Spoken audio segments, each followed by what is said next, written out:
और मुझे तो अब ऐसा प्रतीत होने लगा है कि आप गांजा फूंक कर डिसीजंस ले रहे हैं। अब आप सभी को नमस्कार। आप सबके संज्ञान में एक मामला तो आ ही गया होगा, यूजीसी एक्ट नाम का, जिसका विरोध आज संपूर्ण भारत में बहुत व्यापक तरीके से हो रहा है, उग्रता के साथ में हो रहा है, जो कि सर्वरों के द्वारा किया जा रहा है। ये एक्ट है क्या, क्यों हो रहा है इस एक्ट का इतना व्यापक और उग्र तरीके से भारत में विरोध? तो मैं बताना चाहता हूं, ये एक्ट है जनरल कैटेगरी के बच्चों पर जो कि कॉलेजेस में पढ़ते हैं, उन पे अत्याचार करने का एक नया नियम, उन पे अत्याचार करने का एक नया तरीका जो कि भारतीय शासन ने ढूंढा है। इस एक्ट के तहत कई सरवड़ों के पुनः घर बर्बाद होंगे, कई बच्चे पुनः बर्बाद होंगे, जिस प्रकार से SC ST एक्ट में होते आए हैं।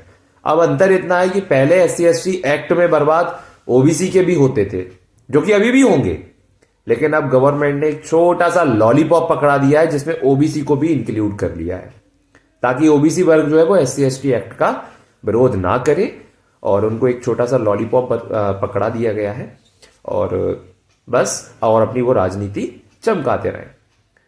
तो मैं सर्वप्रथम OBC वर्ग के लोगों को भी बताना चाहता हूं कि जिस प्रकार से आप SC ST एक्ट से सुरक्षित नहीं थे, उसी प्रकार से आप इस यूजीसी से भी सुरक्षित नहीं है। कैसे, बताता हूं। मान के चलिए किसी दलित लड़के ने आपके पास में कंप्लेंट की और वो कंप्लेंट सीधा सीधा इक्विटी कमेटी के पास में आती है इन्वेस्टिगेशन के लिए, जिसको 24 घंटे में डिसीजन देना है अपना कि वास्तविकता में है क्या, ऐसी घटना हुई है या नहीं हुई है। अब जो OBC वर्ग का रिप्रेजेंटेटिव उस कमेटी में बैठा होगा, वो फेयर इन्वेस्टिगेशन करेगा और वास्तविकता जानने की कोशिश करेगा, क्योंकि कई वर्गों में मैंने देखा है OBC वर्ग के जो लोग हैं वो वास्तविकता में फेयर काम करते हैं कई स्थानों पे, तो वो यहां पे भी करेंगे। और जैसे ही उसने अपना फेयर डिसीजन दिया, मान के चलिए वो कंप्लेंट झूठी पाता है वो, और उसने कहा ये कंप्लेंट झूठी है और अपना डिसीजन दिया, तो वो जो दलित बच्चा होगा ना, जो एक झूठी शिकायत वहां पे करने आएगा, वो जैसे ही कॉलेज से बाहर निकलेगा तो इस थाने में जाएगा सबसे पहले, और थाने में ये कहेगा कि मैंने अपनी एक कंप्लेंट की थी जिसमें वो फलाने OBC वर्ग के जो सर थे उनने मुझसे जाति सूचक शब्द कहते हुए, गालियां देते हुए मुझे वहां से भगा दिया और कह दिया तेरी कंप्लेंट कोई स्वीकार नहीं होगी। तो मेरे OBC वर्ग के लोगों को मैं बताना चाहता हूं, ये आपको एक छोटा सा लॉलीपॉप पकड़ाया गया है। अरे जाके देख लो एक बार अपनी जेलों में, भारत की जेलों में, कि इस SC ST एक्ट का दुरुपयोग सबसे ज्यादा किसके साथ में हुआ है। सबसे ज्यादा पीड़ित इस SC ST एक्ट से जो है वो OBC वर्ग है। और UGC जो एक्ट है जिसमें आपको जो इंक्लूड किया है वो साजिशों के तहत किया गया है, आप इससे बच नहीं पाएंगे।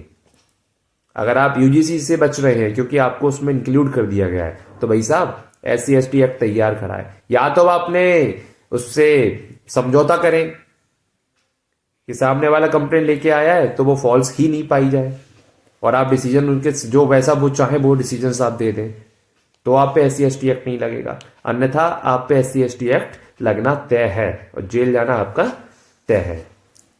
अब मेरा प्रश्न जो क्वेश्चन है वो सर्वप्रथम एक ये है मिस्टर मोदी से कि भाई साहब आपने किस प्रकार से ये तय किया है कि SC ST और OBC वर्ग के लोगों के साथ ही अत्याचार होते हैं, और एक किस डाटा के आधार पे आपने तय किया है कि जनरल कैटेगरी वाले जो सर्वण हैं वही अत्याचार करते हैं।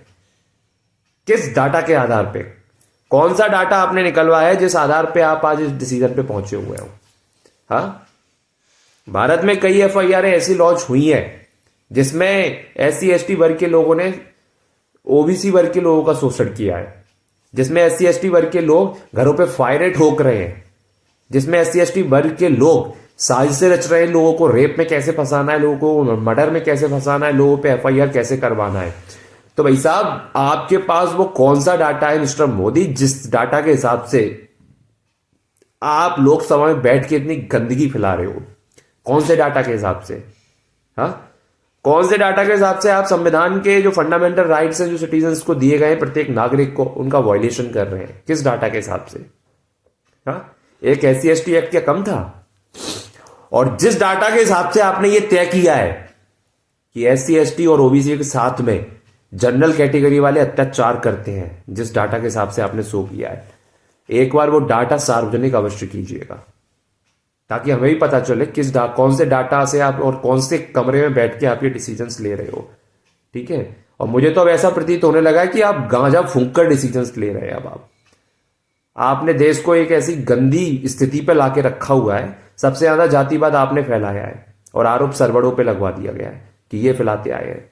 आप डाटा पे बात कीजिए, कौन सा अत्याचार सरवड़ों ने SC ST या OBC वर्ग के लोगों पे किया है, उस डाटा को सामने लाइए, अगर आपको अपनी इज्जत थोड़ी बहुत भी प्यारी हो तो।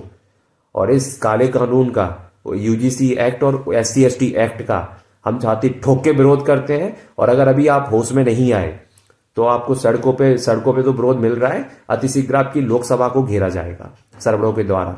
आपको स्मरण रहे भाई साहब, ये जो जनरल कैटेगरी की जो पॉपुलेशन है भारत की, वो 40 CR प्लस है।